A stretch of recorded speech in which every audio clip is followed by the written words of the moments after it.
It started with the sharp crackle of flame slicing through the stillness of a humid North Carolina night. Smoke billowed against the midnight blue, swirling through the tight streets of Asheville, where the old maples cast their tangled shadows across the Griffin family's modest two-story home. The fire's light flickered against the houses nearby, painting the faces of sleepless neighbors with fear, confusion, and something like helplessness. Sirens wailed through the darkness, growing louder as flashing lights threw the chaos into sharper relief. In the glow, the Griffin house seemed to breathe, alive with fire, then collapsing as the inferno consumed everything familiar. When the fire crew finally forced their way inside, time blurred into frantic motion. Orders barked, axes swung, and every second thudded in hearts. Neighbors huddled on the sidewalk, some clutching blankets, some still in slippers, all eyes fixed on the scene, waiting for a miracle, dreading the worst. Then, through the haze, a firefighter stumbled out carrying a small figure, cradled against his chest like something impossibly precious. Nora Griffin was 5 years old. That night, she looked smaller, fragile, almost weightless in the firefighter's arms. Her pale pajamas were streaked with soot, her hair tangled and darkened by smoke, and her small hands clung to a half-burnt stuffed bunny, its once blue fur now gray and scorched. The neighborhood exhaled as the medics checked her, searching for burns, broken bones, signs of pain. But Nora was still. Her body trembled, but her face was blank, her wide blue eyes staring into something only she could see. She hadn't spoken a word. Nora's mother was nowhere to be found. The fire had started near her room. Her father, away on a late shift, arrived to find his home ruined and his daughter silent. There were questions, the ones that never had good answers. What happened? Did Nora see something? Did she know? But when anyone asked, she just squeezed her bunny tighter and looked past them, her lips clamped shut. Medics led her away, wrapping her in a scratchy orange blanket, her stuffed bunny, Mr. Blue, tucked protectively in her arms. And at the hospital, doctors found Nora physically unharmed, except for smoke, inhalation. The nurses tried every gentle trick to coax her out, offering apple juice, warm cookies, cartoons on a tablet. But Nora didn't react. She only watched the door, every so often glancing at Mr. Blue, as if waiting for someone to come for her, or maybe someone she feared would appear. Word of the fire spread quickly through the Asheville community. It was a close-knit street, the kind where neighbors brought casseroles when someone got sick and borrowed eggs without asking. The Griffins were known for their ordinary kindness. Mrs. Griffin taught art at the elementary school. Mr. Griffin managed a hardware store. Nora was their only child, often seen skipping down the front steps with her mother, her bunny trailing behind. But now, the Griffin home was just blackened wreckage, roped off by yellow tape. The questions grew. Could a faulty heater have sparked the blaze? Was it an accident? Or was there something darker hiding beneath the ashes? Nora's silence was the only answer. It wasn't long before suspicion found a target. On the far edge of the neighborhood lived Kyle Merritt, a solitary figure whose presence always felt out of place. He kept odd hours, worked from home, and rarely spoke to anyone, except to complain about the neighborhood dogs or untrimmed hedges. Kids whispered about the way he stared from his porch, and adults joked uneasily about the creepy guy at the end of the block. Now, with fear hanging thick as smoke, those old suspicions reignited. Someone must be to blame. Some said they'd seen Kyle walking his dog late that night, closer to the Griffin house than usual. Others muttered about strange smells, odd deliveries, or the flicker of lights in his window. The Asheville police showed up at his door the day after the fire. Asking routine questions, Kyle answered in his usual curt manner, his face unreadable. He hadn't seen anything, he said. He'd gone to bed early. He'd always kept to himself, and that was all. But the doubt lingered, burning quietly in people's minds. Even as the investigation crawled forward, fire marshals poring over blackened beams, neighbors reliving the night, Everyone's eyes slid toward Kyle Merritt. For the first time in months, he found hateful notes in his mailbox and caught strangers staring when he drove by. Even the bravest children took the long way home from school, unwilling to cross the shadow cast by his overgrown yard. Back in the children's center, Nora became the puzzle no one could solve. Therapists visited with their soft voices and gentle questions. Teachers brought paints and storybooks, hoping to spark a flicker of the little girl she'd been. But day after day, Nora remained locked inside herself, her words frozen. The only thing that made her blink or shift was Mr. Blue, the singed bunny she's held even in sleep. When someone tried to move it, she recoiled, clutching it as if her life depended on it. One afternoon, Detective Maria Gutierrez watched Nora through the glass wall of the therapy room. Maria was seasoned, her eyes sharp from years spent reading truth in the smallest of gestures. She saw the way Nora's hands trembled when adults spoke about the fire, the way her gaze darted toward the door whenever footsteps echoed in the hallway. Maria noted it all: the silence, the stiffness, the way the girl seemed to live at the edge of a scream. "She knows something," the therapist said quietly, standing beside Maria.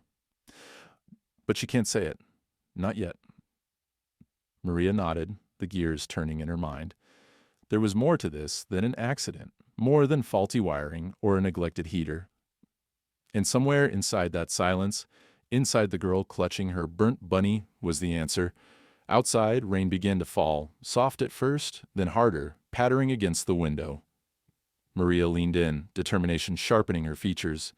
She would not let Nora's truth disappear in the smoke. Not while the neighborhood pointed fingers.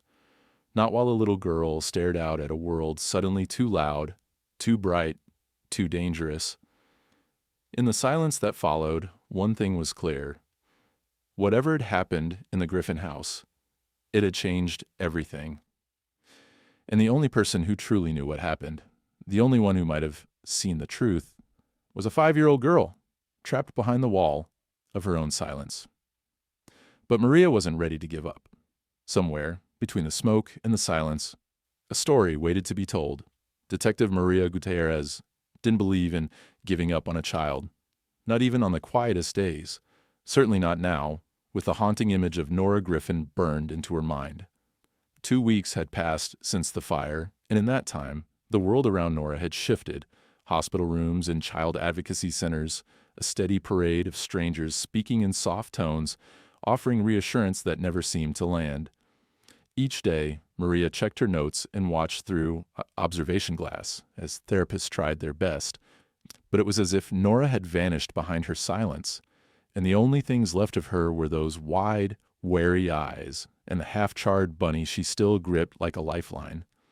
Frustration grew. The fire investigators reported no conclusive evidence. Just more questions. Maria's instincts kept circling back to one conclusion. Whatever Nora had witnessed, whatever she remembered, it was locked up so tightly that words alone couldn't reach it. When the latest therapist, a woman with smile lines and an armful of picture books, left the session shaking her head, Maria felt the weight of every failure. That afternoon, while scrolling through old contacts on her phone, Maria's thumb hovered over a name she hadn't seen in years. Captain Travis Monroe, retired K-9 unit. The city's K-9 officers had been her backup once, a force of wagging tails and sharp noses. She remembered one dog in particular, a shepherd named Harlow, fearless, loyal, with a kind of eyes that saw everything and judged nothing. Harlow had been retired 2 years ago, after an injury and the death of his handler. The rumor was he'd grown listless, almost withdrawn, like a soldier left behind after the war. Maria's gut told her it was worth a try. With a single call, she arranged for a visit. Captain Monroe met her at the edge of the old K-9 training field just outside Asheville. The grounds were empty, except for the gentle sway of tall grass and the distant hum of cicadas. Monroe was grayer, stiffer than she remembered, but his eyes warmed at the mention of the case. "Harlow's not what he used to be," he warned, opening the back of his battered pickup. "Gets anxious around loud noises. Doesn't eat much, but he still listens. He still wants to help." The dog stepped out, slow, dignified, a patch of silver threading his dark fur. His gait was deliberate, his eyes alert but cautious. When Maria knelt and offered her hand, Harlow sniffed, paused, then pressed his head gently into her palm. Maria felt a flicker of hope. The children's center director was hesitant, but Maria pressed her case. It's a long shot. Nora's not talking to anyone. Maybe she doesn't need another person. And maybe she needs a friend who won't ask questions. That evening, the staff prepared Nora for a new visitor. She didn't protest when they let her into the playroom, just shuffled in her bunny slippers, Mr. Blue dangling from her fingers. She sat on a padded mat in the corner, back pressed to the wall, her expression unreadable. Through the observation glass, Maria watched Harlow approach, his movements slow and unthreatening. He paused a few feet from Nora and sat down, regarding her with calm, patient eyes. For a while, nothing happened. Nora stared at the dog, face blank. Harlow looked back, making no move to approach, simply waiting. The staff whispered, some worried the effort would only upset Nora. But Maria saw it, a faint tremor in Nora's grip on the bunny, the way her eyes followed Harlow's. Every breath. Minutes ticked by. Harlow lay down, stretched out, and yawned, the motion lazy and nonchalant. Maria held her breath. Nora shifted, inching her leg out, toes brushing the mat closer to the dog. Harlow didn't move. He seemed to understand that trust wasn't a thing to be forced. It was something that grew in the quiet, in the in-between moments. It was Nora who broke the stalemate. She reached out, her tiny hand shaking, and touched the dog's fur. Harlow looked at her, then closed his eyes and let out a slow, peaceful sigh.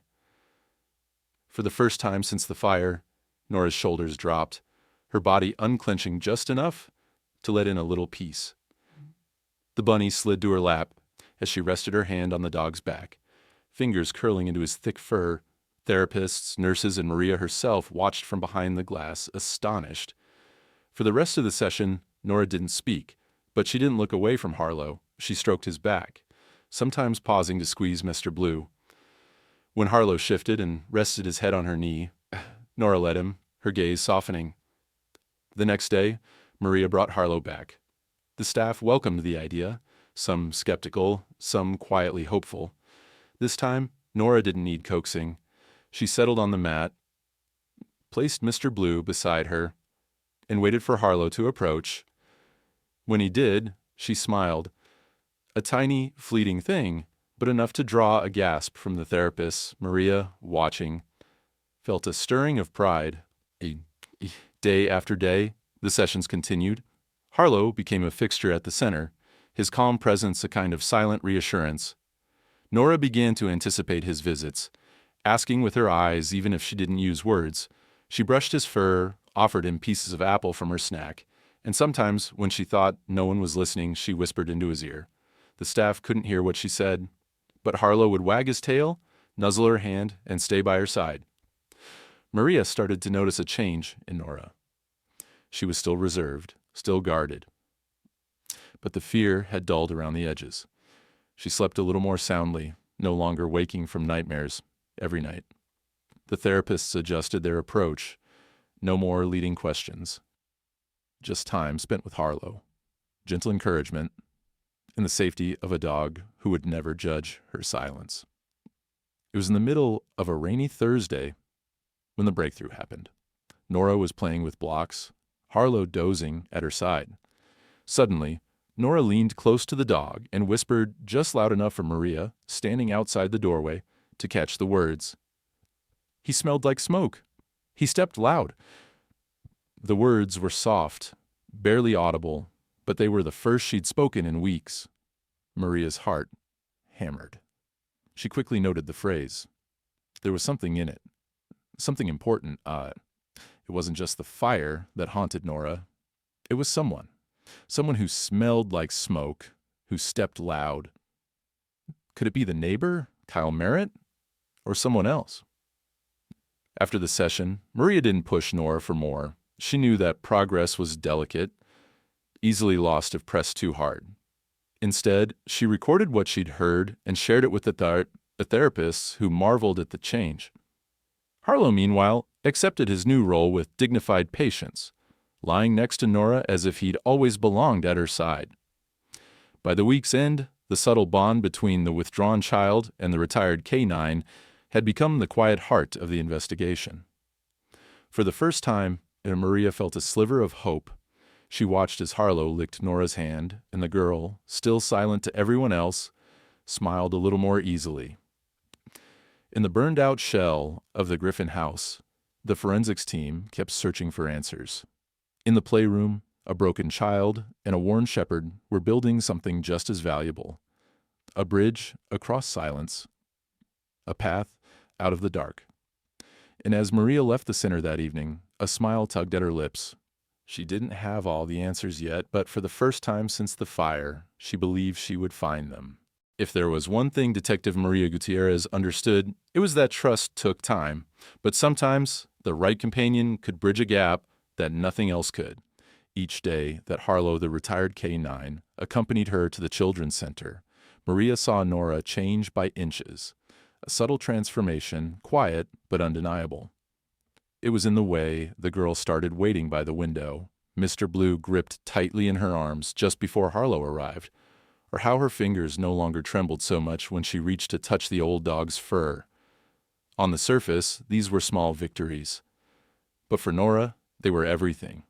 The trauma of the fire still clung to her, sometimes in the distant look in her eyes, sometimes in the way she flinched at the slam of a door or the screech of chair legs on tile.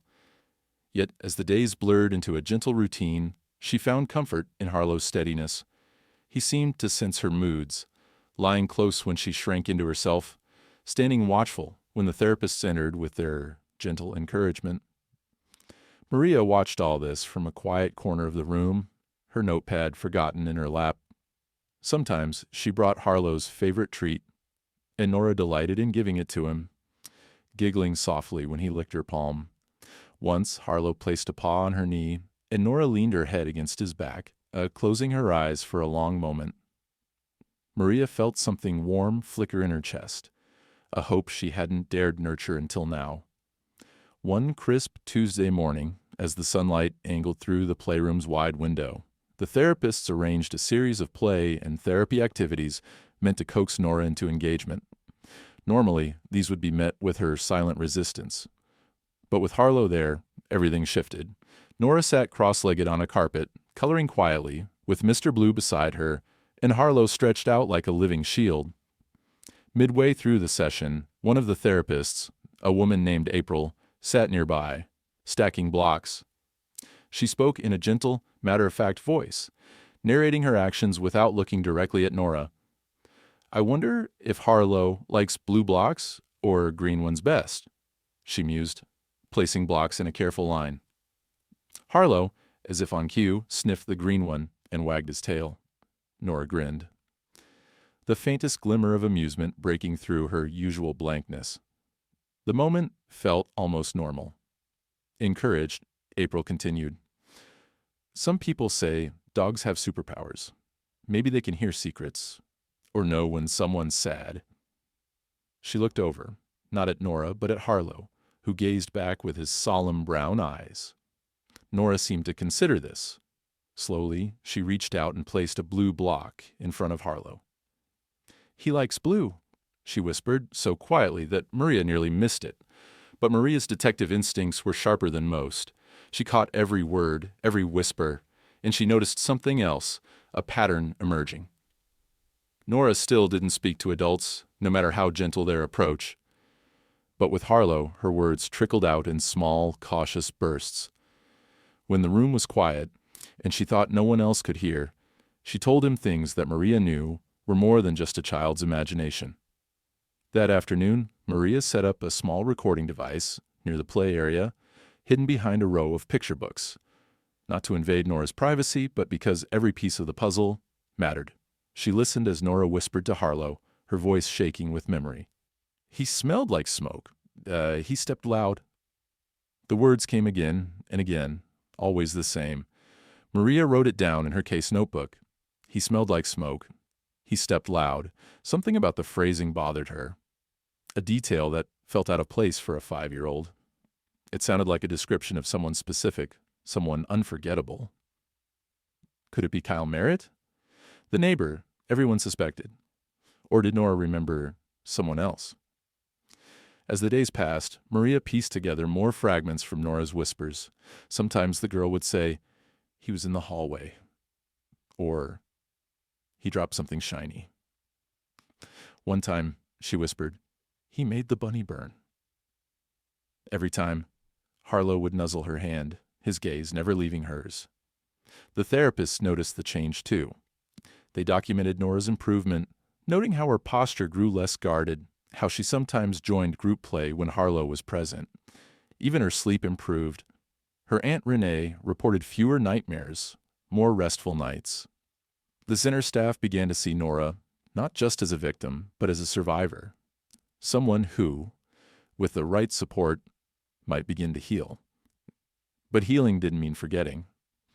Late one afternoon, as rain tapped at the windows, Maria asked Renee if she could sit with Nora during a session. Renee agreed, her gratitude obvious in the tight way she squeezed Maria's hand. "Thank you for not giving up on her," she whispered. Maria joined Nora and Harlow on the carpet. She sat cross-legged, keeping her posture open and relaxed, careful not to crowd the little girl. "Hi, Nora," she said softly.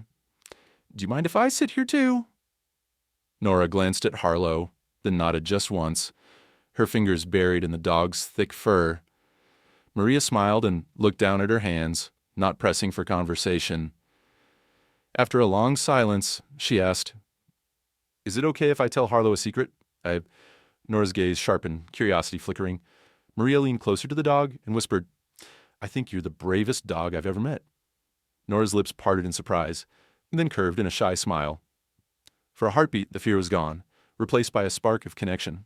And later, as Maria rose to leave, she heard Nora's voice again, softer than a sigh. "He's brave. He stayed with me in the fire."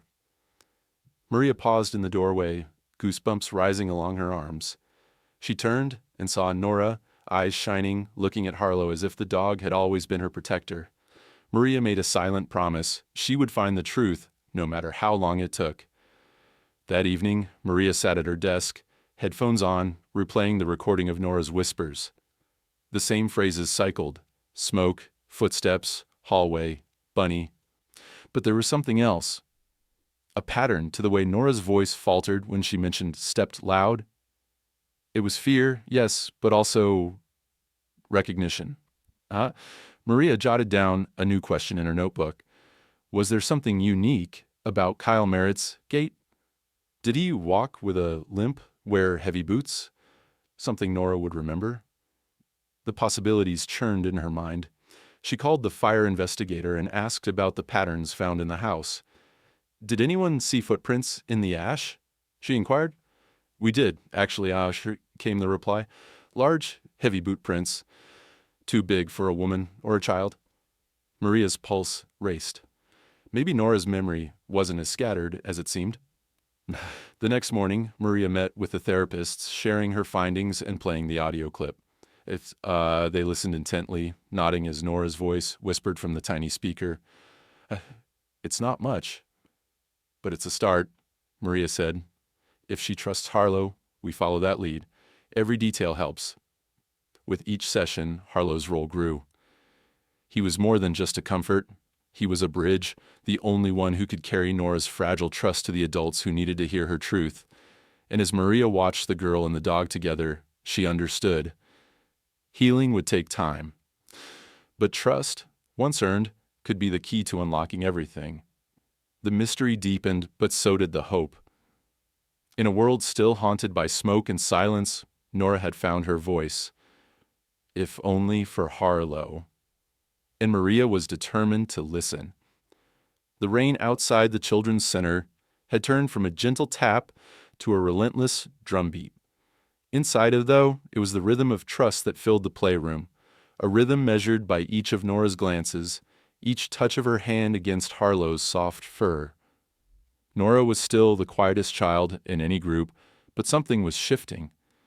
Her small world, once shrunk to the silence of her own fears, was slowly growing again, centered on Harlow, and now, for the first time, including others. The therapist noticed first. Nora was beginning to let them into her circle, if only for a few moments, and only when Harlow was near. She no longer flinched every time someone walked past. Sometimes she'd sit on a sunlit rug by the window, humming tunelessly to herself, while Harlow napped with his head across her lap. On those rare afternoons, when the sky cleared, she even let herself laugh.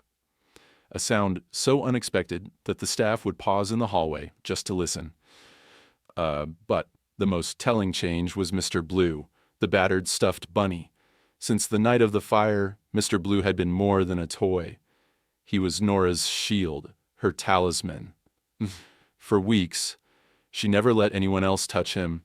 No matter how gently a nurse or a therapist tried, Nora's hands would clamp around the bunny with a fierce, silent panic. Only Harlow could get close enough to sniff the ragged ear or nuzzle the burned patch on the belly. Then, during one therapy session, Harlow dozed by Nora's side while she colored at a low table. April, the therapist, sat quietly, reading a picture book aloud in the background. Nora listened, barely glancing up, but her hand moved in slow circles on Harlow's back, grounding herself with his presence. When April shifted to gather up some toys, she reached out to steady Mr. Blue, just to keep him from tumbling off the table. Instead of pulling away, Nora hesitated. She looked at Harlow, who watched with patient eyes, then looked back at April. Slowly, Nora loosened her grip, allowing April to pick up Mr. Blue. It was a silent transaction, but it felt monumental. The room seemed to hold its breath. April nodded, her face calm but her eyes shining with surprise. Maria, who had stepped in just to check on Nora's progress, caught the moment from the doorway. Her detective's instinct flared. Mr. Blue had been with Nora through the fire, clutched tightly the whole time. If anything held clues to that terrible night, besides Nora herself, it was this singed, silent witness. Later that day, Maria approached April. "Do you think Nora would let Mr. Blue go for a night?" she asked, her voice low, as if she were negotiating a secret. April hesitated. "I think if Harlow's with her, she might, but only for a little while." Maria didn't waste time. She called in a favor from the forensics lab, explaining the delicate situation. That evening, with Harlow beside her and April at her side, Nora handed over Mr. Blue. Her knuckles white, her breath coming shallow, but her gaze steady. "You'll bring him back," she whispered, barely audible. Maria nodded. "I promise." She carried the bunny herself to the lab, feeling the weight of both the evidence and Nora's trust. The forensics techs were careful, almost reverent as they examined the toy. Under the bright light of the lab, the burn marks looked starker, and the faint scent of smoke still clung to the matted fur. They took careful samples from the scorch patches, examining every fiber for traces that might have survived the fire. Hours passed as Maria waited, pacing the hallway. She scrolled through her notes, replaying Nora's whispers in her mind. "He smelled like smoke. He stepped loud. He made the bunny burn." Every phrase felt more important now, like a code only she and Nora understood. Finally, the lead technician, a woman with sharp eyes and coffee-stained sleeves, emerged from the lab. "We found something," she said. "Trace chemical residues, gasoline derivatives, faint but present, and look at this." She held out a printout of the lab's findings, pointing to a breakdown of accelerant markers. "This isn't from household cleaners or normal soot. Someone used gasoline to start that fire, and based on burn patterns on the bunny, it was exposed up close, before or during the blaze." Maria's heart pounded. The official report on the fire still listed the cause as undetermined possible electrical fault. But this evidence, combined with Nora's repeated memories, told a different story. This was arson, planned, deliberate, and personal. She thanked the technician and drove back to the center, mind racing. If Nora's bunny carried traces of accelerant, the fire had never been an accident, and the detail about stepped loud nagged at her. A clue, maybe, to the identity of the arsonist. Maria called the fire marshal the next morning. "I need you to look again at the entry points," she said. "Heavy footprints, gasoline, Anything. The child described someone who stepped loud and who made her bunny burn. The fire marshal's voice was cautious. You think it's Kyle Merritt? Us, I think, Maria said, that we can't rule him out, not with what we're finding. Back at the center, Nora seemed lighter with Mr. Blue returned to her, freshly cleaned and carefully stitched by the forensics team. She hugged him close, burying her nose in the soft patch of fur that wasn't burned. Harlow sat close, watching with a quiet patience that never failed to settle Nora's nerves. April and the other therapists noticed something else, too. Nora was more open with Harlow present, but now she let adults closer, allowed April to help her with crafts or read stories over her shoulder. The safe presence of Harlow and the return of Mr. Blue gave her the courage to accept other comforts. Even her Aunt Renee could finally sit with her at bedtime, holding her hand until she fell asleep. Meanwhile, the evidence was building. Maria pulled Kyle Merritt's file and reviewed every scrap, his history of complaints, his odd behavior, the fact that he was seen near the Griffins' home that night. The gasoline residue on the bunny matched the fire marshal's findings. An accelerant had been used, and it looked like someone had poured it in several rooms, including Nora's. Maria scheduled another interview with Kyle. This time, her questions were sharper. Did you buy gasoline in the weeks before the fire? She asked. Kyle's answers were clipped and defensive. And if he denied everything, but Maria noted the way his foot thudded nervously against the floor. A heavy, stomping sound, almost like the stepped loud Nora described. The neighborhood's suspicion sharpened, too. People remembered seeing Kyle out late, sometimes muttering to himself, sometimes glaring at the Griffin house as he walked his own aging dog. There were whispers, maybe too much, maybe unfair, but Maria couldn't ignore the evidence. The final piece came that afternoon when the fire marshal called. Maria, we re-examined the front hallway. There's a boot print in the melted vinyl, big, heavy tread, consistent with men's work boots. We matched it to the kind Kyle wears. Maria thanked him, the pieces falling into place at last. The bunny had been the key, silent but carrying the truth Nora couldn't voice. The case was no longer about a little girl's trauma. It was about justice, and about proving that sometimes the most important evidence comes from the quietest witness. That night, Maria stood in the doorway of the playroom, watching Nora and Harlow, and felt a quiet surge of relief. They weren't done yet, not by a long shot. But for the first time since the fire, Maria felt the tide turning. The truth was finally breaking through the smoke. Word of the fire, and of the little girl who would not speak, had spread far beyond the quiet streets of Asheville. Now, as the case turned from the tragedy of a lost home to the hunt for an arsonist, the town's courthouse felt charged with anticipation. On a rain-swept Monday, reporters waited beneath black umbrellas. Neighbors gathered in tight knots, their voices low and urgent, and some whispered that justice had taken too long already. Others glanced nervously at the front steps, where the Griffin family's tragedy had become everyone's business. Inside, the courthouse buzzed with tension. Maria Gutierrez walked its halls with a sense of careful determination, her mind replaying every piece of the puzzle she'd assembled, the accelerant on Mr. Blue, the matching boot print, the late-night sightings of Kyle Merritt, and most of all, Nora's whispered memories, half fragments, but all pointing the same way. There was enough for a public hearing, enough for the DA to present new evidence before a judge.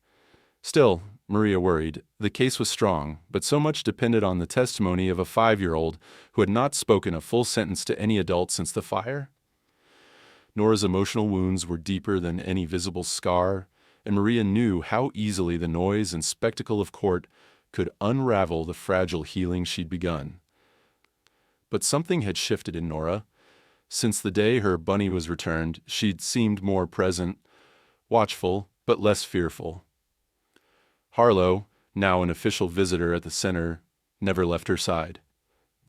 When Maria asked if Nora wanted to come to the courthouse, not to speak, but just to sit and see, Nora nodded, her eyes steady and calm.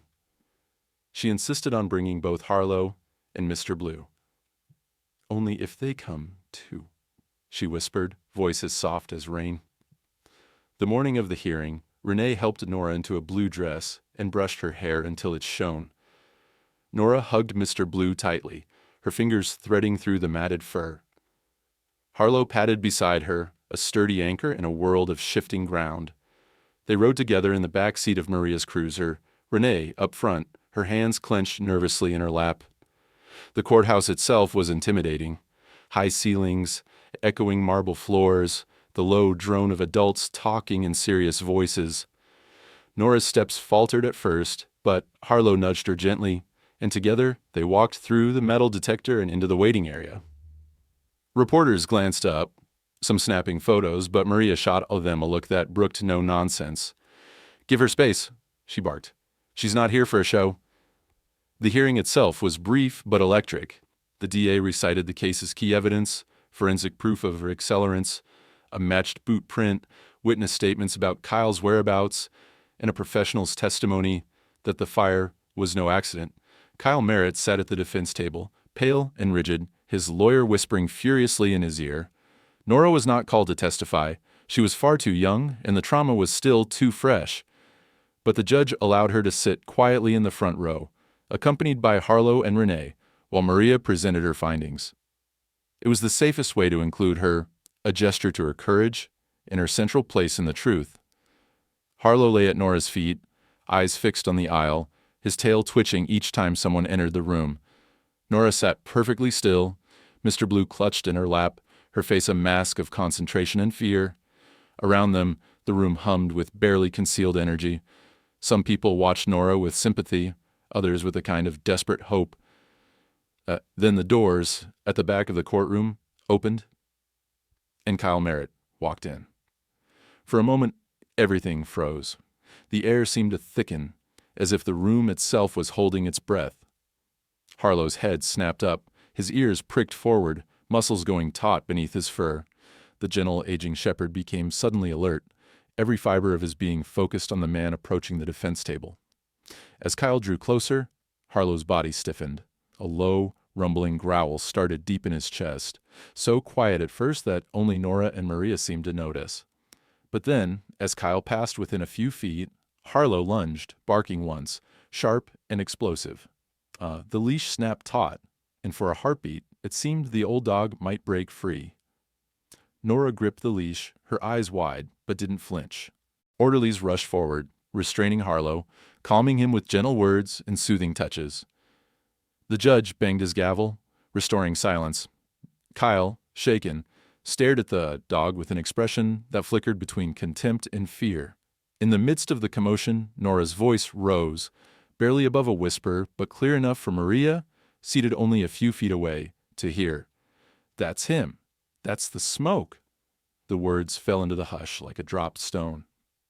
For a second, nobody moved. Maria's pen froze above her notebook. April, the therapist who had accompanied them, pressed a hand to her mouth. The DA glanced sharply at the judge, but there was no need to ask for clarification. Everyone in that courtroom understood what they had witnessed. Nora's words weren't loud, but they carried weight, the weight of memory, fear, and a kind of certainty only children possess. She did not repeat herself, just held Mr. Blue tighter, her small fingers shaking but determined. Harlow pressed against her leg, as if to shield her from the storm of attention that followed. The DA requested a recess, citing unexpected emotional outbursts from a minor witness, but the judge, wise to the deeper significance, leaned forward. "We will take a 10-minute recess to restore order," he said, his gaze gentle when it landed on Nora. In the hallway, Maria knelt beside Nora. "You did so well," she murmured. "You were brave, and Harlow was too. Are you okay?" Nora nodded. "He smelled like smoke, and his feet were loud," she said again, voice growing stronger as Harlow licked her hand. Maria squeezed her shoulder. "Thank you, Nora. You helped everyone understand what happened. I believe you." Renee scooped Nora into a hug, tears running freely down her cheeks. The courthouse hallways bustled with whispers and hurried footsteps, but in their little corner, it was just a tired dog, a little girl, and her guardian. For the first time since the fire, Nora leaned into Renee without hesitation, letting herself be comforted. Back inside, the judge issued a stern warning to Kyle Merritt's defense team. The testimony of minors, direct or indirect, will be treated with the utmost care. Any further intimidation, even perceived, will not be tolerated. The prosecution now had something even more powerful than forensic evidence: the wordless confirmation of a child and the instincts of a loyal dog, witnessed by the whole courtroom. The whispers outside grew louder, neighbors texting each other, reporters updating headlines. Retired police dog identifies suspect in arson case. As the hearing ended, Maria escorted Nora, Harlow, and Renee back out into the rain, where the world seemed just a little brighter. Nora's steps were steadier, her grip on Mr. Blue no longer quite so desperate. She even offered Harlow the bunny for a moment, letting him nuzzle the patched ear as they waited beneath the courthouse awning. Maria watched them, pride welling in her chest. Today had been a turning point, not just for the case, but for Nora herself. Against all odds, a silent child and a worn-out shepherd had broken through the fear and forced the truth into the open. But Maria knew this was only the beginning. The real fight for justice was just getting started. The courthouse hearing left Asheville humming with anticipation. News of the dramatic outburst, the silent child, her whisper, the old dog's protective fury, spread quickly. People on Nora's block gathered by their mailboxes, arguing about what they'd heard, while parents at the local elementary school traded theories in the pickup line. In the official world of law enforcement, though, things moved more slowly and methodically. Maria Gutierrez knew that as powerful as that moment in the courtroom had been, it would take evidence, not emotion, to bring the truth fully into daylight. That evening, after escorting Nora, Renee, and Harlow home, Maria returned to her cluttered office and reviewed every shred of casework one more time. The photo of Mr. Blue, sealed in an evidence bag. The lab report on the gasoline derivatives. The official fire marshal's diagram showing the path of destruction and the points of origin. The boot print photo. The security camera footage from a block away showing a tall figure in a dark jacket near the Griffins' home late that night. Fuzzy, but damning. And now, Nora's whispered identification, witnessed by more than a dozen people, all officially documented. Maria's instincts buzzed with a nervous hope. She wasn't about to let her guard down. She'd seen too many cases collapse under the weight of cross-examination, too many jurors persuaded by clever lawyers rather than hard facts. But tonight, the pieces felt like they were finally locking into place. Still, there was one more loose thread. Kyle Merritt. The man had been angry, defensive, and more than a little frightened during the hearing. His lawyer's protests. Hearsay, Your Honor. Emotional manipulation. Were already echoing through Maria's head. She needed to tighten the case further, to turn suspicion into certainty. The next morning, armed with the lab results and court transcripts, Maria went to the DA's office. "I want a warrant for Merritt's property," she said flatly. "We need to search his house, his car, and especially his shed. If he's innocent, he has nothing to hide. If he's guilty, I guarantee we'll find something to match what was on that bunny." The DA, a practical woman named Latrice Mays, nodded. "You have cause now, Maria. Let's move." Within hours, a team of officers fanned out across Kyle's property. Maria walked up the gravel path with the fire marshal at her side, breathing in the damp, metallic scent of a yard that had seen too many years of neglect. Kyle answered the door with a tight jaw and red-rimmed eyes, his lawyer shadowing him, barking objections that were ignored. "You can't just—" "We have a warrant," Maria interrupted. "Please step aside." They started with the shed. The little structure in the far corner of Kyle's lot was locked, but Maria noticed the rusty padlock had been recently replaced. Inside, the air was stale and thick with the odor of gasoline, even before they spotted the red plastic cans lined up under the workbench. Maria snapped on gloves, scanning for receipts, rags, anything that might connect the contents to the night of the fire. It didn't take long. Hidden in a battered toolbox, she found a handful of receipts, 3 for gasoline, all within a week of the Griffin fire, and all from a gas station as there was a mile from the scene. More chillingly, There was a rag, still stained with something sticky and faintly chemical. Maria bagged it carefully. Outside, the fire marshal examined a pair of boots by the door. Heavy tread. Matches the print we pulled from the Griffin house, he murmured. Let's get casts made for comparison. Inside the house, Maria and another officer sifted through closets, finding work clothes reeking faintly of smoke. In the garbage, she found a lighter and another rag that, when tested, showed traces of the same gasoline derivative the lab had found on Mr. Blue. It was a mountain of circumstantial evidence. But that wasn't all. Just as Maria finished her sweep, her phone vibrated. It was Officer Jackson from the neighborhood patrol. Detective, I've got a kid here you'll want to talk to. He's been nervous about coming forward, but saw something the night of the fire. Maria hurried to the small, neat house 2 blocks from the Griffins. There she found a teenage boy, Jason, twisting his hands in his lap, eyes darting between Maria and his mother. I didn't want to get in trouble, he said, but I saw Mr. Merritt behind the Griffins' fence that night. He was carrying something, like a jug. I heard him cussing. Then he looked at me and told me to get lost. I ran home, but I knew it was wrong. Maria took his statement, heart pounding. She thanked him for his courage and made sure his family knew how important his words were. Then she headed straight back to the precinct, feeling the pieces click together. That afternoon, with evidence in hand, Maria called the DA. Within hours, a team was at Kyle's house with an arrest warrant. Kyle's protests grew desperate, his calm breaking. I didn't do anything. This is all lies, he shouted as he was handcuffed on his own porch. Maria met his gaze, steady and unflinching. We have evidence, Mr. Merritt, and witnesses. You'll have your day in court. The neighborhood buzzed with the news, relief and anger mingling on every block. Some people said they'd always suspected Kyle. Others wondered if justice would really be done.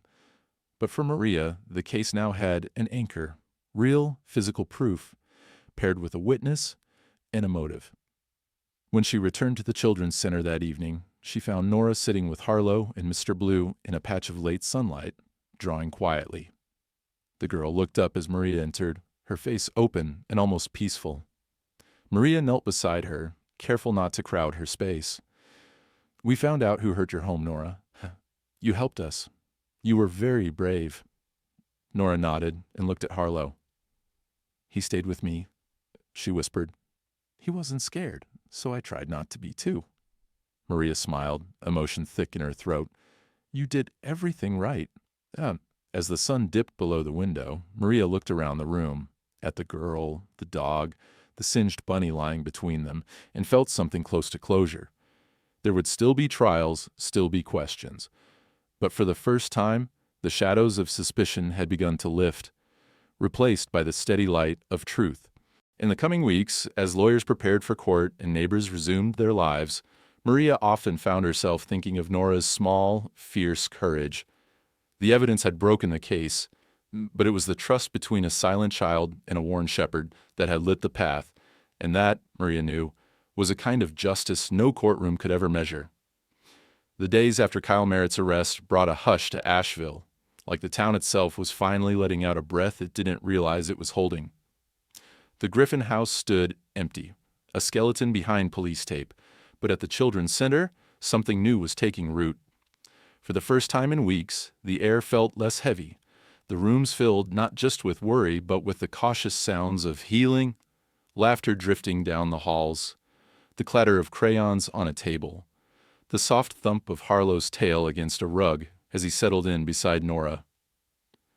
Detective Maria Gutierrez visited every afternoon, making time in her packed schedule to check on the little girl whose courage had helped unravel the mystery. Maria had seen trauma before, but nothing quite like Nora's, so profound, so stubborn, yet so willing to trust if given the right bridge. In this case, that bridge had 4 legs and a silver muzzle. Nora was changing day by day. At first, her progress seemed small. She would nod instead of turning away or sit in a circle with other children during story time. so long as Harlow was there, close enough for her to press her toes into his thick fur. But soon, the changes grew more obvious. She would brush Harlow's coat with slow, deliberate strokes, humming under her breath. She'd hold out a toy for another child, her hand trembling, but her resolve clear. Renee, her aunt and new guardian, noticed it too. She started sleeping through the night, Renee told Maria one afternoon, eyes shining with exhausted relief. No more crying, no more waking up screaming. Sometimes I hear her talking to Harlow when she thinks I'm not listening. I don't know what he says back, but it's working. The therapists at the center documented every new word, every small leap forward. They still ran gentle sessions, letting Nora set the pace, and Harlow was always included. Sometimes Maria joined them, sitting quietly on the floor as Nora and Harlow played. It was during one of these sessions, on a golden afternoon, that Nora surprised everyone. She was brushing Harlow's fur, lost in the rhythm, her fingers moving with growing confidence. Maria sat a few feet away, watching, when Nora suddenly spoke, her voice hesitant but clear. "He stayed with me in the fire." Maria felt the words hit her like a wave. She met the eyes of April, the therapist, who blinked rapidly, holding back tears. Maria kept her voice steady. "Who did, Nora?" Nora didn't look up. She kept brushing, her voice growing steadier with every word. "Harlow did. He was there. I held Mr. Blue, and I was so scared. But I could feel him next to me. He was warm." She paused, her brow furrowed in concentration. "When the fire was loud, I closed my eyes and thought about Harlow. I think that's how I got out." The room was silent, filled only with the soft rasp of the brush through fur. Maria's heart ached, equal parts pride and sorrow. Nora's memories were muddled, blending real events with the comfort she'd found in Harlow after the trauma. But it didn't matter, not for healing. Harlow had been Nora's lifeline, both in memory and in reality. April spoke softly. "It's okay, Nora. Harlow's here now. You're safe." Nora nodded, tears shining in her eyes, but not falling. "He makes the bad dreams go away." She stopped brushing for a moment, then turned to Maria. "Is Kyle gone?" Maria nodded, her voice gentle. "He's not coming back, Nora. You're safe now. You helped us stop him." Nora seemed to weigh the words, and for the first time she looked straight at Maria, searching her face for any hint of doubt. Finding none, she smiled. Small, but real. That evening, after the session ended, Maria stayed behind, watching Nora and Harlow together through the glass window. Renee sat with them, reading aloud while Harlow snored softly at their feet, the ordinary sweetness of it all. Child, dog, family, felt like the best kind of victory. Over the following days, Nora's voice grew stronger. She still spoke most freely to Harlow, murmuring secrets into his ear or telling him stories while she played. But soon, she started responding to the adults around her, quiet at first, then with growing confidence. She'd ask to feed Harlow or help with his leash. She'd even talk to other children, her social circle widening beyond her canine guardian. Maria made it a point to visit after work, sometimes bringing Harlow a new chew toy or a treat. One evening, she found Nora sitting on the floor with a coloring book. Harlow curled beside her, and Mr. Blue perched on his head like a crown. Nora was drawing, her brow furrowed in concentration. Maria crouched beside her. "What are you making?" Maria asked. Nora held up the paper, a picture of a girl, a dog, and a bunny, all surrounded by orange and red scribbles meant to be fire, with a blue sky above. "That's us," she said simply. "We got out. We're okay." Maria blinked, the sting of tears threatening her composure. "Yes, sweetheart, you're more than okay." Word of Nora's progress traveled fast. Other parents at the center marveled at her resilience. Therapists from across the state reached out to ask about Harlow, about how a retired police dog could do what no adult or medicine seemed able to accomplish. It wasn't long before the director of the center approached Maria with an idea, a way to turn one child's healing into hope for many. "We want to start a new program," the director said. "Pair retired service dogs with children who've experienced trauma We'd call it Harlow's Haven, if you think he's up for it. He's getting older, but he's made a real difference here. Maria beamed, pride flooding her chest. He's up for it? And so is Nora. When Maria told Nora about the plan, the little girl nodded solemnly. He helps me be brave. Maybe he can help other kids too? That night, as the last rays of sun slanted through the center's windows, Maria watched Nora and Harlow together. Inseparable, healing each other in ways no one else could. She felt gratitude for the stubborn hope that had driven her to try one more thing, to trust that sometimes the softest voices and the gentlest companions could change the world. The next morning, Nora woke early and tiptoed into the kitchen where Renee was making breakfast. "Can we go brush Harlow today?" she asked, her voice clear and sure. Renee gathered her into a hug. "Of course, baby.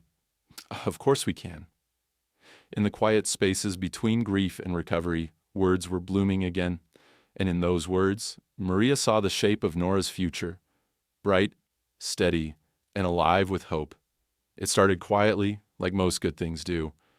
Just a whispered idea in a staff meeting, a hopeful sentence spoken over coffee. What if there were more dogs, like Harlow, for children like Nora? But as the story of the brave little girl and the loyal old K9 made its way through Asheville and beyond, those whispers grew louder. The Children's Center, once a modest place known only to locals, soon found itself at the center of a ripple spreading outwards, as people everywhere wondered if healing might have four paws, and a tail. The first official announcement of Harlow's Haven came in early autumn. Flyers went up in the local library, the rec center, even tucked under windshields at the downtown farmers market. Maria stood beside the director as she told the story at a press conference, her hands steady but her heart racing. Cameras flashed. News crews jostled for position, but Maria's gaze found only one face in the crowd, Nora, sitting on the edge of the dais, a little nervous but radiant in a blue dress. Harlow sat at her feet, Mr. Blue resting on his paws, as if the three of them had been forged from the same fire. Maria took the microphone, her voice strong but gentle. "Some traumas take more than time to heal. Sometimes it takes a friend who listens with their whole heart. Harlow came out of a retirement not just to save one child, but to show us what hope looks like. Today, we're proud to launch Harlow's Haven, a program to pair retired police and service dogs with children recovering from trauma. We've seen firsthand what this can do." Applause echoed through the room, but Maria barely heard it. Her eyes stung with emotion as she watched Nora stand and shyly place her hand on Harlow's back. For a moment, the world shrank to just the two of them, girl and dog, survivor and healer. Nora took a deep breath and spoke into the microphone, her voice so soft the crowd had to lean in to catch the words. "Thank you for helping me and Harlow. He makes the scary things smaller. He stays with me when I'm sad. I hope every kid gets a friend like him." A wave of emotion washed over the crowd. Journalists wept openly. Parents exchanged glances of wonder and relief. Even the city's stoic mayor wiped her eyes before stepping forward to shake Nora's hand and give Harlow a scratch behind the ears. That photograph, the one of Nora standing tall beside Harlow, with Mr. Blue clutched in her hand and her Aunt Renee smiling behind them, became the symbol of Harlow's Haven.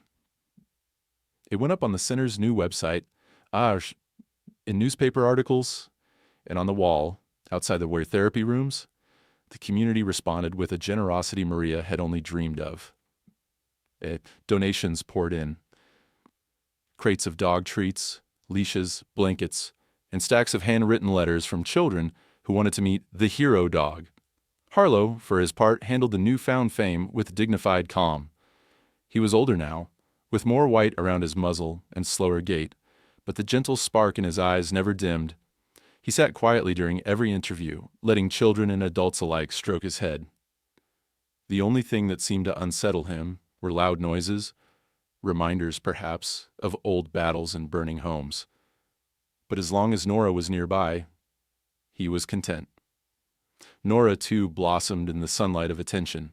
She spoke more freely with other children, offering to share her crayons, her snack, and sometimes even Mr. Blue. Renee marveled at her resilience. "It's like she found herself again," she confided to Maria, "and she wants to help every other kid do the same." The first wave of Harlow's Haven matches began in October. There was Lacey, a gentle golden retriever who had once searched for missing hikers, now curled beside a little boy whose nightmares had made him afraid of sleep. There was Brutus, a stoic black lab who'd retired from airport duty, paired with a teenager struggling after a car crash. Each story added another thread to the tapestry of hope. At the launch party, the air buzzed with a kind of hopeful energy. Kids bounced on therapy balls and chased balloons. Dogs wagged tails and accepted treats, their patience endless as children hugged them tight. Nora led Harlow through a simple obstacle course, laughter bubbling from her lips as the old shepherd dutifully followed each command. The applause that followed was thunderous, but the moment belonged to Nora and Harlow alone. After the celebration, Maria found herself standing quietly outside, watching Nora and Renee share ice cream on a picnic bench. Harlow lay at their feet, tired but content, his head resting on Nora's sneaker. "You did this," Renee said softly to Maria, a smile in her eyes. "You gave her a chance to be whole again?" Maria shook her head. "Harlow did this, and Nora, I just connected the dots." As the sun set behind the Blue Ridge Mountains, Maria walked through the center's garden, listening to the children's laughter drifting on the breeze. She felt pride, yes, but also a humility that rooted her to the earth. She'd chased villains and pieced together impossible puzzles. But this, watching a child reclaim her life, felt like her truest victory. In the weeks that followed, the program grew. Schools across North Carolina reached out, hoping to partner with Harlow's Haven. Police and fire departments offered to donate their retired K-9AS. Proud to see their old partners find new purpose, therapists and social workers came to observe, hoping to take the lessons back to their own communities. And through it all, Nora became something of a quiet ambassador, always willing to talk about Harlow, always reminding new kids that healing was possible. One evening, Maria visited Renee's house to drop off some paperwork and check on Nora. She found the little girl in the backyard lying on a blanket with Harlow and Mr. Blue, sketching with colored pencils under the fading light. "What are you drawing?" Maria asked, sitting down beside her. Nora smiled and held up her paper. It was a picture of the center filled with children and dogs, as sunlight streaming through every window. "It's Harlow's Haven," Nora said. "It's where you go when you're scared, and they help you feel brave again." Maria put an arm around her, her heart full. "That's beautiful, Nora." Renee joined them, settling on the grass. "She talks about wanting to help the next child. She's not scared anymore. Not the same way." The sky deepened to indigo, the first stars peeking through. Maria sat with Nora and Renee until the crickets began their nightly chorus. She knew there would be hard days still, moments when the memories burned, when the silence tried to creep back in. But here, in the glow of hope and laughter, Maria saw a future not just for Nora, but for every child still waiting in the dark. Harlow's Haven was more than a program.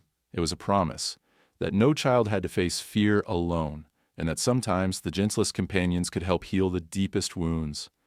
And under the soft southern sky, with Harlow's even breathing beside her, Nora finally felt at home. Winter came early that year, frosting the windows of Asheville and dusting the old maples with powdery white. At the Children's Center, the air inside felt warmer than ever, charged with a sense of purpose and hope that spread from staff to families, and especially to the children themselves. Nora had become something of a legend in the halls, her story whispered to newcomers as proof that even the most wounded hearts could mend. But the work of Harlow's Haven was just beginning. Every week brought a new child to the program, some drawn in by anxious parents, others referred by schools or counselors. Each one arrived with a different kind of hurt. A lost parent, a broken home, the memories of violence that haunted their dreams. Each one faced their own silence. just as Nora once had, and each, in their own time, found a way forward. Sometimes slow, sometimes with sudden bursts of joy, but always, always with the gentle support of a dog at their side. It was on a gray afternoon in late December that Maria first heard about Ben. The center's director pulled her aside as she finished a session with Nora and Harlow. We've got a new referral, she explained, voice tinged with worry. A boy, 7 years old, Ben Andrews. His mother had to leave their home because of a violent situation. Ben hasn't spoken in days. He won't look at anyone. He just sits with his back to the wall and holds this old toy truck. Maria felt a shiver of recognition. The details were different, but the haunted look sounded just like Nora in those first days after the fire. "Let's get him in," she said, "and I think Harlow and Nora should meet him." Ben arrived bundled in a coat, several sizes too big, his hair sticking up in nervous tufts. His mother, face drawn with exhaustion and guilt, tried to coax him into a smile, but he refused to meet her eyes. When they settled into the intake office, Ben shrank into himself, clutching his truck so hard his knuckles turned white. From the observation window, Nora watched silently. She sat next to Harlow, who, as always, seemed to sense the weight of the moment. Maria knelt in front of Nora and spoke softly. He's scared. The way you were once. Do you want to help?" Nora nodded, her face serious. "Will he like Harlow?" "I think so. He might not know it yet, but he will." With a reassuring hand on Harlow's back, Nora led the old shepherd into the playroom. Ben sat in the corner, eyes fixed on his truck, body rigid. Harlow walked over with his slow, gentle dignity, laying down a few feet away and resting his chin on his paws. He didn't crowd the boy, just watched with those deep brown eyes, patient as ever. Nora sat beside Harlow, close but not too close, setting Mr. Blue in her lap. She waited, letting the silence settle until it became something gentle instead of sharp. Finally she spoke, not to Ben, but to Harlow. "This is my friend. He helps when you're scared. He's really good at listening." Ben glanced up, just for a second, then ducked his head again. Nora kept talking, her voice soft. "Sometimes I don't want to talk, either. Well, but Harlow doesn't mind. He just stays. Sometimes I tell him secrets, and he keeps them safe. Sometimes I don't say anything, and that's okay too." For a long time, nothing changed. Harlow lay quietly, breathing slow and steady. Nora began brushing his fur, humming a tune under her breath. She set Mr. Blue on the floor between them. The bunny's patched face turned toward Ben. At first, Ben only peeked through his hair, watching as Nora stroked Harlow's back and squeezed Mr. Blue's paw. Then, when he thought no one was looking, he reached out and nudged his truck a little closer to the bunny. It was a tiny motion, barely more than a twitch. But Maria, watching through the glass, saw it. The first sign that Ben's wall might not be as high as it seemed. The next session, Ben sat a little closer. Nora brought Harlow's favorite treat, and as she offered it to the dog, she caught Ben's gaze and smiled. You can give him one if you want. He's very gentle." Ben shook his head, but his eyes followed Harlow's every move. It was progress, a seed planted. Days went by.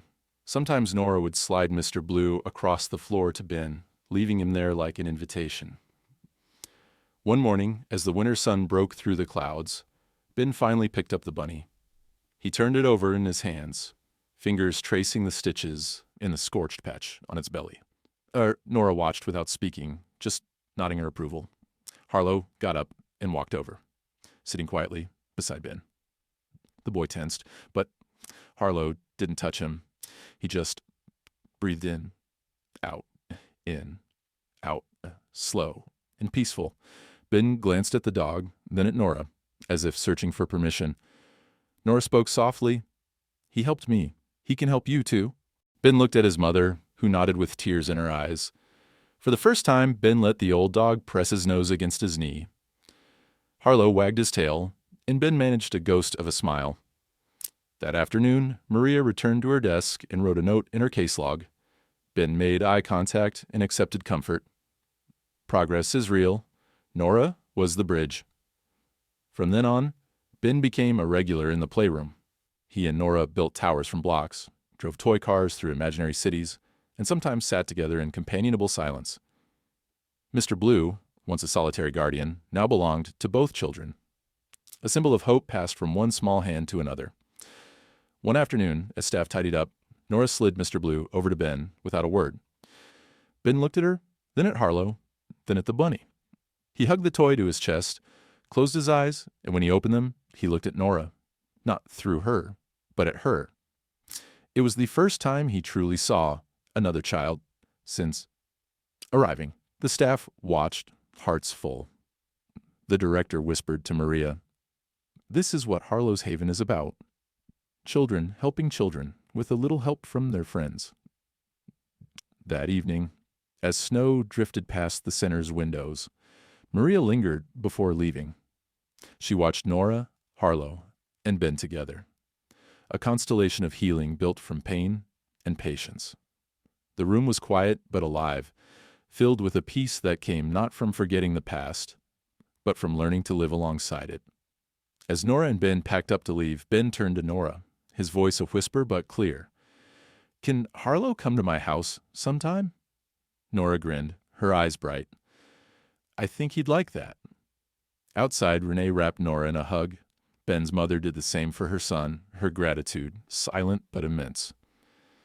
Maria stood by her car, watching the families drive away, and felt the night settle softly around her.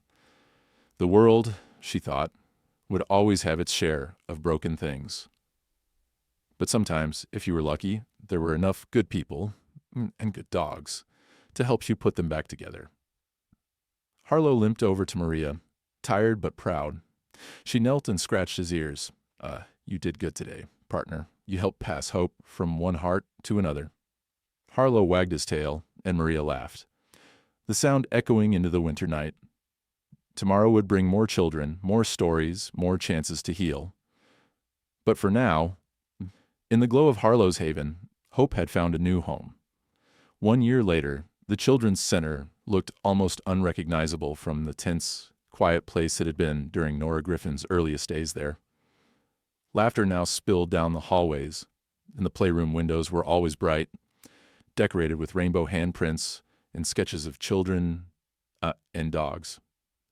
At the very heart of it all, facing the entrance where every child and family would see it, was a brand new mural, an explosion of color, memory, and hope. The mural told the whole story. Harlow, painted larger than life, sat beneath a blue sky, his wise brown eyes full of gentle courage. At his feet was Mr. Blue, the once burnt bunny, restored in bright pastels, and round them a group of children in all shapes and colors. Some clutched toys, others reached out with open hands. Their smiles were wide, their cheeks flushed with happiness. Behind them, the old Griffin house, no longer a scene of loss, but gently painted in the distance, framed by new green trees and the soft gold of dawn. The artist had spent weeks at the center, interviewing the kids and their families, trying to capture not just faces, but feelings. The way Harlow seemed to anchor every frightened child, the way Nora's quiet bravery lit up the room, the way hope spread like sunlight, touching every corner. The mural was more than a tribute. It was a promise that no one's pain would be forgotten or left to fester alone. On the day of the mural's unveiling, families, therapists, and city officials gathered in the sunlit lobby. Nora wore her favorite blue dress and stood a little apart from the crowd, clutching a new sketchbook that Maria had given her as a gift. Renee smoothed her hair, pride and tears warring in her eyes. And Harlow, older, grayer, moving slower than before, rested on a thick blanket at the base of the mural. He looked around with his calm gaze, content to let the children stroke his ears or lean against his side. The press snapped photos, but Harlow didn't mind. This was his family now, and he belonged to all of them. The ceremony was brief, but heartfelt. The center's director spoke about courage and second chances. Maria shared a story of that first day when Harlow walked into the therapy room and Nora finally reached out to someone. Renee described sleepless nights turned to peaceful ones and how Nora had grown from a child frozen by fear to a gentle helper for others. As applause faded, Nora was invited to say a few words. She stepped forward, her voice clear and certain, so different from the girl who had once lived behind her own silence. "Harlow stayed with me in the fire," she began. "He wasn't scared, so I tried to be brave, too. Now he stays with everyone. He helps us remember that even when things are scary, we can get through them together." She turned and traced her finger along Harlow's painted nose. When I look at this, I remember the smell of smoke. But I also remember flowers. I remember hugs. I remember how it felt to not be alone." Maria stood near the back, pride swelling in her chest. For a moment she closed her eyes, letting the sounds of laughter and applause wash over her. This, she realized, was why she had become a detective. Not just to catch the guilty, but to witness the birth of hope where it had almost been extinguished. After the ceremony, children crowded the mural, searching for their own faces in the painted crowd. Ben, the boy Nora had helped, tugged her hand. "Is that me?" he asked, pointing to a little figure with a toy truck and wide brown eyes. Nora grinned. "That's you. And that's Mr. Blue. And that's Harlow. We're all in it together." The days that followed brought a steady stream of visitors, families who had heard about Harlow's haven, police officers proud to see their old partners honored, counselors eager to learn how they could start similar programs. The mural became a place of gathering, comfort, and sometimes quiet tears. It reminded everyone who saw it that pain could be transformed, that brokenness didn't have to be the end of anyone's story. Harlow spent more and more of his time napping beneath the mural, content in his twilight years. Sometimes he'd wake to the sound of giggles and open his eyes to see a new child sitting close, hesitantly reaching out. Harlow never minded. He always scooted a little closer, inviting them into the circle of warmth he'd helped create. Nora, meanwhile, became a gentle leader among the children. She guided new arrivals through the playroom, introduced them to Harlow and the other dogs, and listened when they needed to share fears that were too big for words. Mr. Blue, too, passed from hand to hand, each child adding a memory, a patch, a piece of hope. The bunny that had once shielded Nora in the dark became a symbol for everyone. You could carry your scars and still be whole. On one golden afternoon, Maria visited the center to drop off supplies and found Nora sitting cross-legged with her sketchbook in her lap. Harlow was beside her, snoring gently. The sunlight caught Nora's hair, and she looked up with a smile. "Drawing today?" Maria asked, sitting next to her. Nora nodded. She showed Maria her latest page, a picture of Harlow, the mural, and a field of flowers blooming from the base of the wall. "I still smell smoke sometimes," Nora said softly, "but now, when I close my eyes, I smell flowers too." Maria hugged her, unable to stop her own tears. "That's healing, sweetheart. That's what you've made, for yourself, and for everyone here."